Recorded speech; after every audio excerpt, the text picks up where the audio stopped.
Hello, and welcome to another episode of Search Off the Record, a podcast coming to you from the Google Search team. My name is John, and today we have Lizzie and Gary. Say hi. Don't tell us what to do. Yeah, hi. Thank you. Thank you. So nice to have you here. Last time, we talked with Dave Smart, and apparently, we also talked about crawling, but I was not here.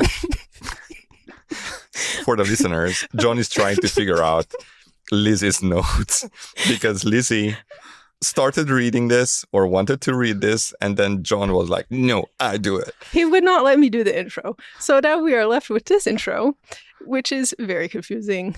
Okay, go for it, Lizzie. Okay, so this is supposed to be a part 2 for people who were not following along, I guess. We had episode 1 with Dave Smart to talk about what is crawling, and we sort of did like a background, set the stage episode. And since then, Gary has posted too many times about crawling on LinkedIn, so we thought maybe we could talk about that. What? What do you mean? Why was I not told that Dave was part 1? 2, what does it mean I'm posting too much or too many things about crawling? What is too many? T-W-O. Your English construction is weird.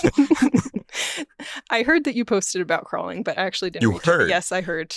You told me that you posted about crawling on LinkedIn, and you got some surprising responses from people. Surprising in more senses than one. Are you sure? I'm pretty sure it was you. Oh. I also heard that this year you were going to work on crawling. Oh, yeah. Is that a true statement? Yeah. At the beginning of the year, you thought maybe you would do something with crawling. Well, yeah. And I mean, we already done some things, I think. But in general, yes, I think we should do more on crawling in the sense that we should make it more...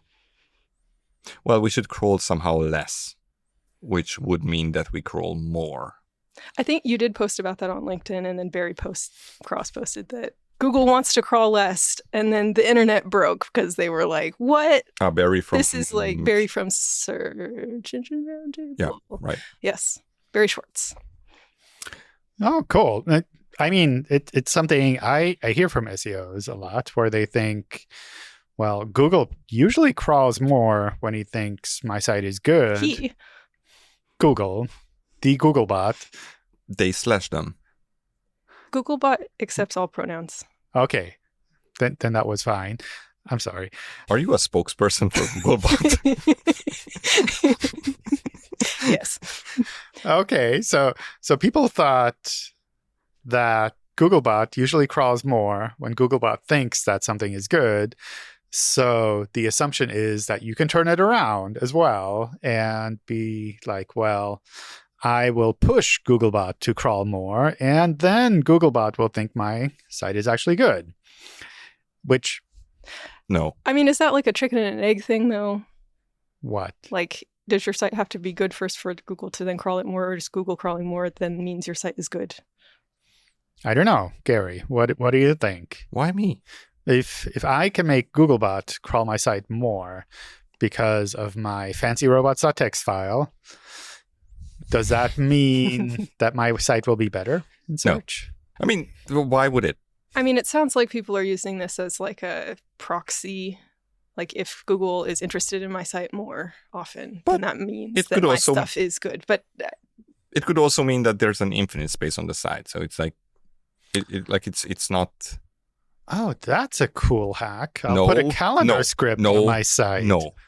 Sit down, please.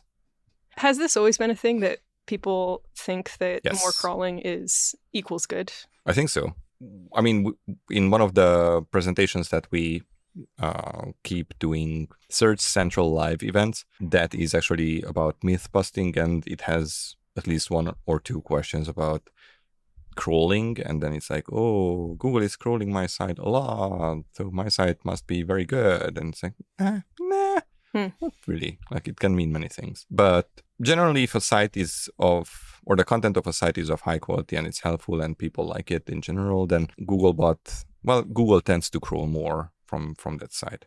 But it can also mean that, I don't know, the site was hacked and then there's a bunch of new URLs that Googlebot gets excited about and then it goes out and it's crawling like crazy. Or we discover John's calendar script and then we try to crawl every single URL for every day until 2077. So it can mean other things as well than just quality. But then on the flip side, if we are not crawling much or we are gradually slowing down with crawling, that might be a sign of low quality content, or that we rethought the quality of the site, because it's. But what if it's not changing? What if it's What? like the content? So we go and crawl it and they haven't made a change. Why would we need to go crawl that often again if they're not making a lot of changes? I mean, we have to go back and Just to see check. if it changed, right? But if we notice that it's not changing, do we then Well, we slow still have down? to go back. But would that result in like over time less? Probably, but I don't know. John has a site that he hasn't updated in like 72 years. I'm looking at the logs here. Sure. And he could say, It still gets crawled. Yeah. I think it's challenging with those kind of sites because maybe it didn't get updated in the last couple of months, but maybe it gets updated in 5 minutes. Okay, so Google still wants to check just in case. That's my understanding, at least. Yeah. I think with regards to the amount of crawling and the external perception, there's also the aspect of like a lot of sites have a lot of different pages. And then it's not so much that Google crawls one page very often. It's sometimes just like, well, if you have all of these pages and Google has never crawled them, then Google wouldn't be able to know what to do with it. So some of that perception of like, well, if only Google could crawl more, then it would see that I actually have some good content. I can kind of understand that. Is it more about like crawling more often? Like my assumption is that a lot of people just look at the crawl stats report in Search Console or server logs and just look at the number of requests over time. And then you don't necessarily see, it's like, oh, it's looking at my homepage every day, but more like it's looking at 500 pages every day. But which ones? Like, are they hoping to I don't see know. like that just increasing over time? Like what's the ideal state from a site owner's perspective? I think so. Because that also seems like So maybe bad. the that form that we link to on Onesie on developers.google.com/search, where you can report issues with Googlebot. Yep. And those reports end up in our inboxes, and there we see sometimes that people are like, increase our crawl over time, and it doesn't work. Like we are not going to increase anyone's crawling if they write in through that form. Like if there's some crawling emergency, then we would decrease their or the crawl volume for that site. But it's kind of obvious that they want increased crawling over time. So some people want. Okay. So you're saying that like the form is there and you're supposed to use it only to report like too much, like your servers are being overloaded. Yeah, this but is I way mean, too it's a much and form. people are filling it out anyway, and they're like, give me more. But it's a form. Like we are quite explicit about what you should use that form for, but then it's a form, so it's like people are going to people anyway. So we get other requests as well, which we cannot satisfy, but we still get them. How would that work? Or have we ever considered a method like that where people can ask? Automatically? Yeah. We had the setting in Search Console, but that was about limiting. Right. So reducing Still about the a limit amount of crawl. But it's always about limiting, like because the upper part that has to be determined about what the server tells us about how much it can handle. What if it says, I can handle everything? Well, it would not be able to. Like we would at one point we would crush the server and we wouldn't be able to connect to it. So that would be a very clear signal that we have to slow down.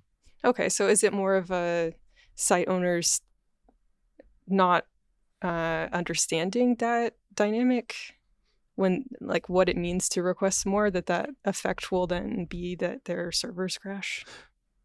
I think the confusing part is that there are two parts to this. One is what the server can handle, and then there's the quality aspect to it. The content on the site has to be of high quality and useful for users, Mm-hmm. or helpful for users. And then search would, or the search demand for crawling would increase. Mm-hmm. And then we would crawl more potentially. And then the technical part comes into play, like how much can we actually crawl without harming the server. Okay. But it's not infinite. Like there has to be a limit because the server doesn't have infinite resources. Right. But this year you thought we can optimize there, that there's Sure. like something that we can do? I mean, we were thinking about this for a long time. Like Yeah. there was always crawl optimizations going around. And if you look at the early posts on blog posts on Onesie, on the blog, Mm-hmm. then even the early days, 2006, 2007, they were already like Vanessa Fox, former product manager for the old Webmaster Tools, and the team were already thinking about how to optimize crawling more. Is it usually the same sort of approach? Like we want to be more efficient about what we're doing, or is it like a timing thing? Is there something new that we could be doing that we haven't thought of before? It's a combination, I guess. Like sitemaps. I don't know. John was involved with sitemaps early on. But sitemaps was one of those optimizations. And on our side, I don't know, like 304 and if modified since. Okay. That was something that had to be implemented on our side, the support for it. I mean. Cool. And with if modified since, is that something that you see people are doing correctly, or is that something others should be doing differently? Wait, if modified since, that's a request header, so it's us doing it correctly, or well, it could be that the site says it's like, oh yes, everything changed today. Oh, I see. It's like we asked, has it changed since yesterday? And the site is yes. It's like you must take a look. I see. Because it could be something that's automatically in place, like yes, I update a link, but then my CMS says, okay, today is the new date that I published content, and so therefore it gets interpreted that I made a change. Therefore, come look at it. So I think the response to an if modified since would be a 304, right? I think a 304 is not modified. I don't know offhand. I would have to ask my friend Gemini. 304 not modified HTTP server response code. Okay, so 304 would be, it's like, no, Google. It's like, nothing has changed here. And a 200, I think, would be the response then if it's like, okay, here is actually the new version. Right. I think there's also like caching directives that you can respond with. There's, I don't remember the name of the Apache module, Apache server module, but there are other caching directives as well that you can respond with. I think on our side, it's implemented externally, doesn't seem to be used enough, I think. So basically people are just responding with, like even if we send out the if modified since request header, servers are responding with just 200, basically just ignoring it. And I don't think that's necessarily a good thing. But then at least at Google, there are a few products that probably prefer that. Mm-hmm. Probably. How so? Like, for example, news. I would imagine that they don't want, especially for live news, like live blog stuff. Like really time-sensitive things that are happening, like as a cricket match is happening or something. Yeah, we don't want to cache those, I guess. I don't know. But this is exactly what I want to analyze, that like how how much 304 is used by external sites, how many if modified since headers are we sending out with our fetches, and then try to encourage people to use it more because it can save quite a bit of bandwidth and by definition also resources for the servers. I Because, see. like on our side, we don't particularly care about the resources for crawling. How does it save resources? Is it because we can just do a little quick check and then we don't have to Exactly. fully look at everything? Yeah, exactly. So 304 response that, or if I remember correctly, the RFC, the standard says that you don't put the HTTP response body in it. Like there should not be a response body. Okay. It's just the headers. So basically you send back like 1,000 bytes instead of like 100,000 bytes or whatever it is. And So I it's guess, a lot smaller back and therefore not taking up as much space from our side. Yeah, and I guess the server doesn't need to compile the full Yeah. page. Yeah. Like the server can just do the lookup in a database and be like, oh, nothing new, like move along Mhm. without having to Yeah. actually compile the whole thing. So it makes it more efficient, I imagine, for both sides. Because if you are thinking about our CMS that we are using for Onesie, Mhm. there are lots of moving parts on Onesie. Like for example, if you go to the blog homepage, then you have the TOC on the left Mhm. or whatever we call it, but the book on the left. You have the title, you have the metadata that we have in the HTML. We have the metadata from dev site, the CMS that we use, and then you have the content. And then for all of those, you have to make these weird calls to pull in and to compile and then all those calls, they cost resources. But then if you can just make that one call that John said, that just check whether anything changed, just one call. And it doesn't matter if it's like that's step number 2 to figure out whether or not something actually did change. Like we're just checking anyway. Doesn't matter if the change is big or not. I assume like No. in the next step it would be to see like, okay, what changed? Well, that's, I think on the server side, the server basically just says like something changed, here's Yeah. everything. It's not like here's a part of the page Yeah. that has changed. Is that something like would be in interesting. a theoretical space that we could look at? Like if we could say like, hey, actually it was just this one paragraph. That's where I made the change. You don't need to look at everything. Just this one thing was the change. Would that be helpful if that were able to be like compartmentalized somehow? I like from my point of view, probably, but implementing it sounds like a nightmare. I don't know. Maybe Gary wants to do it anyway. What? I mean, is this So- something that you would be thinking about, or is this like, nope, crazy? No, it's not. I mean, it's crazy, but it's the kind of crazy that we actually like. What? Good. Okay. So it's a challenging task that can save lots of resources for the internet, and not on our side because, again, like I wouldn't say that we have infinite resources, but especially with crawling, it's a tiny fraction of our resource usage. I ran out of air. Crawling is a tiny fraction of our resource usage, but from like an external perspective, where they have to render the pages, and make all those calls to make one page, just sending back the part that actually changed, that like sounds like a cool thing. Yeah. And especially with even in older HTTP versions, like I think starting from 1.1, there was chunked transfer. Mm-hmm. So basically, you could just say that from this segment to this segment, this is the part, and then you could just give that to the client from the server. But it was more complicated, and I think it was slightly broken. Like every now and then, the chunks would get messed up. But then someone pointed out on LinkedIn that the IETF is working, or someone on the IETF track, Internet Engineering Task Force, which is a standards body where like the robots exclusion protocol also lives. Someone submitted a proposal for a new kind of chunked transfer. Mm-hmm. And I'm watching that closely to see where it's going.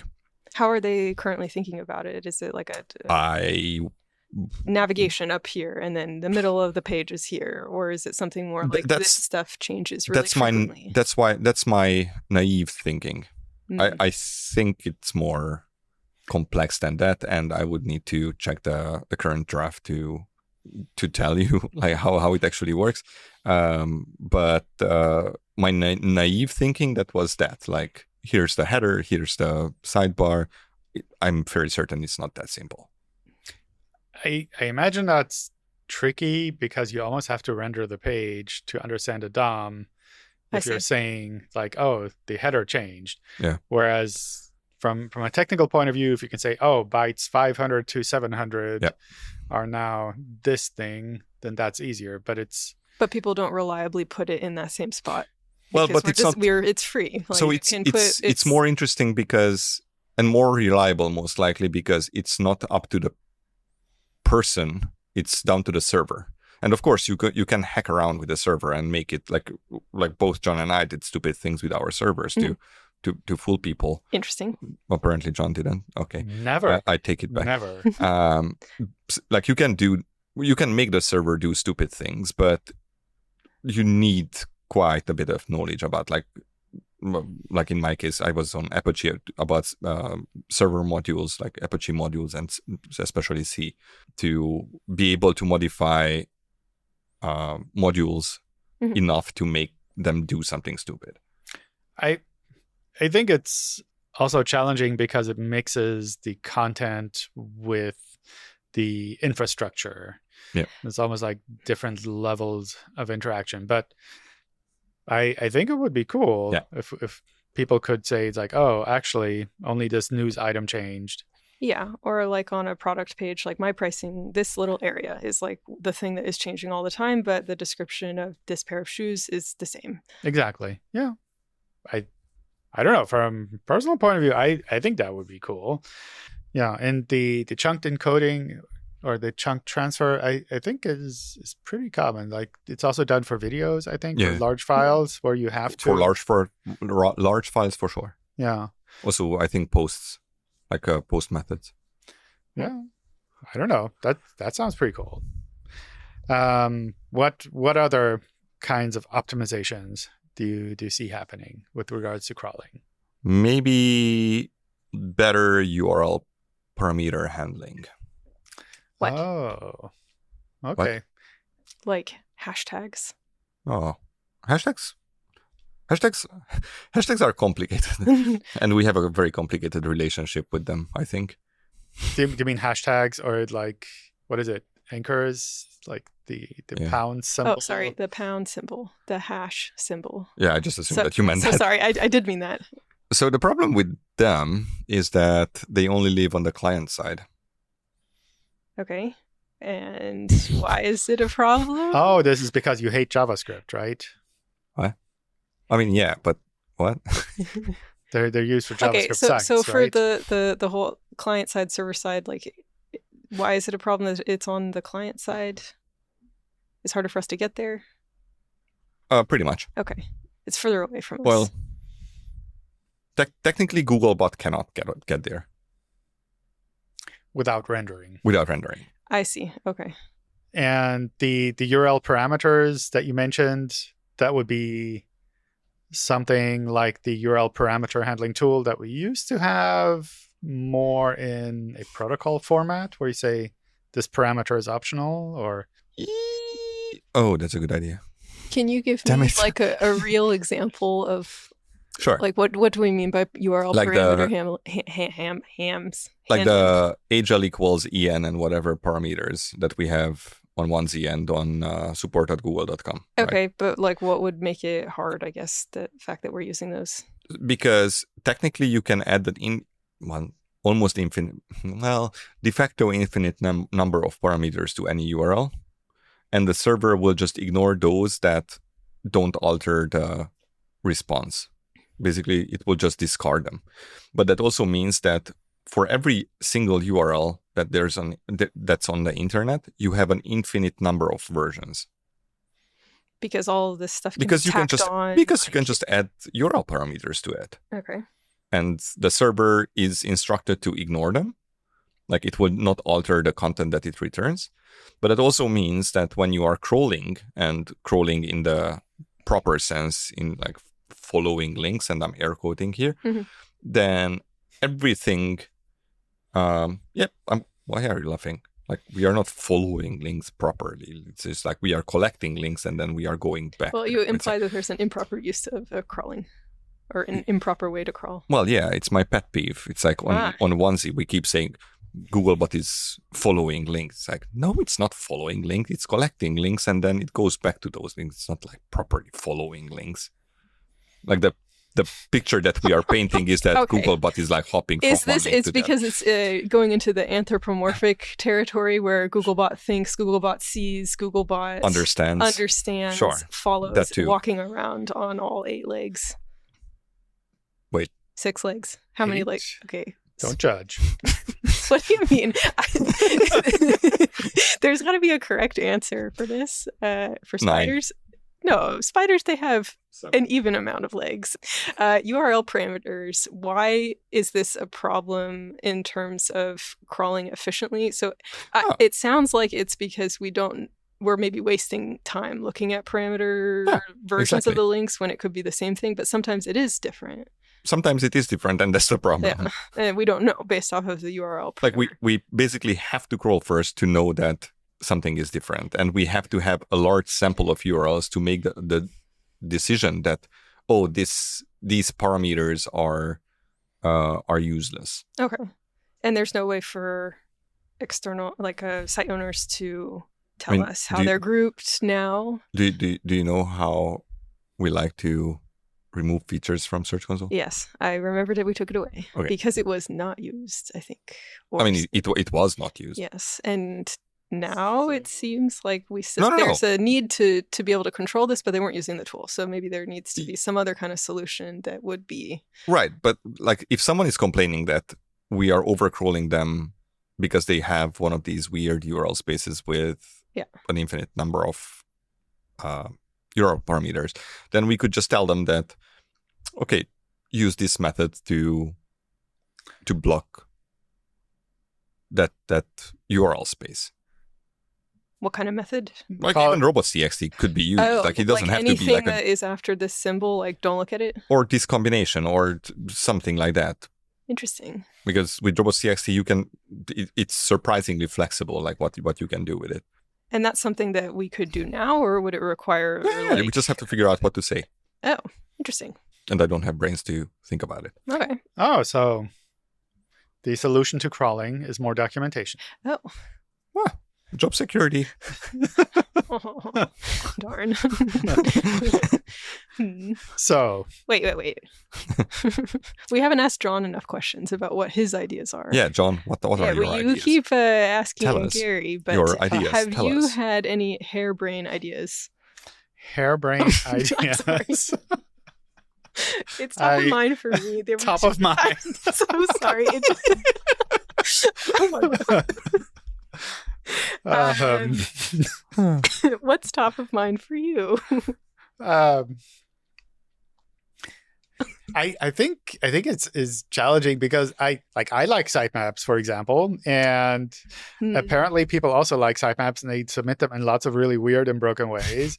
So that makes me a little bit jaded almost, in the sense that it's like, well, you will come up with a new method to make crawling more optimal for you, and then everyone's like, well, I will just use it incorrectly.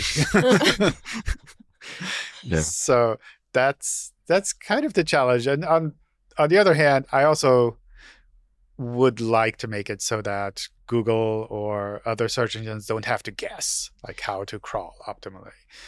And I think it should be more clear and easy for other search engines to follow. Like, why do we need to go reinvent the wheel? Maybe. I don't know. But I think also just the awareness of everything around crawling, I think that makes a big difference. I noticed that, for example, when I launched my first crawler back in the year 1822, it ran on this obscure operating system called Windows. And when I initially launched that, I noticed that it's like almost every site that you put in there to try to crawl, it's like it goes crazy. It like finds all of this crazy stuff, and it essentially shows how complicated the web is. Like all of these weird links, and they go in all different places, and some of them are broken, some of them are infinitely long. Yeah. And I think just generally the awareness of how crawling works has gotten a lot better over that time. People use common content management systems like WordPress now, which make crawling a lot easier. And maybe some of that awareness just has to go a little bit further to make it so that more people understand potential pitfalls, and then think about like, oh, this parameter that I want to add for tracking, maybe I shouldn't, or maybe I should do it in a different way so that it doesn't affect crawling. Like, what could be the consequence of my actions of implementing this thing could cause a domino effect somewhere else. Yeah, I think for smaller sites, like you can do a lot of things wrong, and you have 1,000 URLs instead of 10. It's like that doesn't change anything. But if you're a giant e-commerce site and suddenly you have 100 billion URLs instead of 1 million, then that's kind of a big difference. So some amount of awareness from both sides, I think, is important.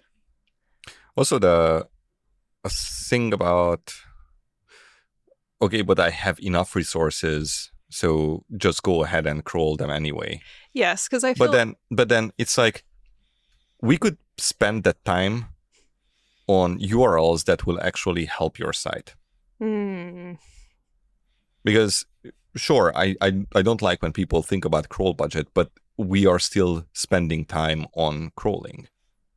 And you could apply it in a productive way. Like, why... Yeah. It's not just exponential. We just everything fire hose, and you will catch also the garbage stuff that doesn't matter. It's not helping anyone. Yeah. So if you had to say one thing that you wish people wouldn't do, or would, your pet peeve, what would it be? John, you can go first. Peeve. My pet peeve is at the moment, and I guess like at the moment means I recently received some messages from folks about this, is people who don't look at the server stats in Search Console. Server stats. The crawl stats. Crawl stats. The crawl stats in Search Console, because there's a lot of information in there if you just look at it. For example, response time is in there, average response time. And like, are they just coming to your inbox and saying, John, what is my average response time? No. And you're like, hello, you can just go look it up? Or what kind of question? Oh, no, he actually answers, like 792 milliseconds. No. Well, the problem is, the problem for me is when it's not milliseconds anymore. When they're like, oh, why are you not crawling my site enough? And then I look at the stats and it's like, oh, it takes on average like 3 seconds to get a page from your server. And it's like, that's actually a very long time. We don't really tell people like what they should be aiming for there. I see. It's either like, is it an on and off thing? Like it's either working or it's not. And if it takes 2 seconds versus 10 seconds, that's still not necessarily, we're not showing it as broken. Well, I mean, like several seconds is actually fairly long. Like if you want us to crawl 1 million URLs from your website, and instead of 100 milliseconds, it takes like 10 times as much or 20 times as much, that's a big difference. And that's something where if you looked at those stats, then you could go to whoever's running your server and be like, look at these numbers. These numbers are objectively bad. Yeah. You can improve them. And then they have something that they can work on, which is very different from a lot of other SEO things where it's like, oh, my relevance is not great. And then someone else on the server side is like, well, okay, I can't change that. This is more like a clear thing. Like times, it's like it's a black and white sort of number that you can take back and say, like, things are bad, please fix it. Exactly. And you can multiply the number of pages on your site by the response time. You're like, it's like, this is a lot of time that is being wasted. Mm-hmm. Okay, so open the crawl stats report. So look at Search Console. Yeah. And Gary, what do you think, Gary? What? You mentioned your pet peeve was people anthropomorphizing. Oh. That's your pet peeve that I do, maybe. Yes. But for the rest of the people, or in general, like a pet peeve that you have about crawling that you wish that people either knew, or like a misconception that you see, like, what the heck if people would just do this or stop doing this? I don't know if I have a pet peeve, really. Like, there are... Or a hill you will die on. So I kind of want hosting companies to help more their customers when things go wrong, because I wouldn't say very often, but every now and then we see sites complaining to us that Googlebot is not crawling them, and then we look at what's happening, and it's like their DNS server is blocking us, or their server is blocking us, or their network is blocking us, and then we are like we have no idea where it's blocking, but it's blocking and it's on your side. And they are like, no, because the hosting company was like, it must be you. Oh. It's like, but it cannot be you. Like, we see that we cannot connect to your server. Like, why would we not want to connect to your server or your DNS or whatever? And it's like, no, but the hosting company was like, it's on your side. And I understand that because of how hosting companies are set up nowadays, that they are behind a CDN that also eats up some of the trace information, or they are on elastic clusters that grow and shrink, and some of the traces are lost. But still, if we could just spend more time on like telling people, we as like those who worked on networking or whatever, or server management, how connections are made, and then help people understand and also debug their problems, that would be fantastic. Because like, if you know how a connection is made between a client and a server, then like saying that it's on your side the problem when a client cannot, or it's on the client side the problem when a client cannot connect to a server, that's like a stretch. So you're saying more Search Console? What's a Search Console? More features in Search Console that I was hearing like tell education, you like videos. when you're doing something wrong, or that tell the site owner or I the know. hoster. We should send more messages, but we should send all the messages on a single day. On a single day. Yeah, pile them up, and then on, I don't know, first day of the month, just send out all the messages that I have a better idea. We Okay. post the messages on social media, and Okay. then anyone can fix Like- any site's problem. I know, and then we tag We tag people. people. Yeah, Oh, hey, this is your site, this is your site. and then And we tag all the hosting companies. Oh, to And come we fix tag it. Like, Googlebot. hello, we can at them directly. Like the companies? No, Yeah. that's too much. I mean, sometimes the crawling problem is also on our side. sure.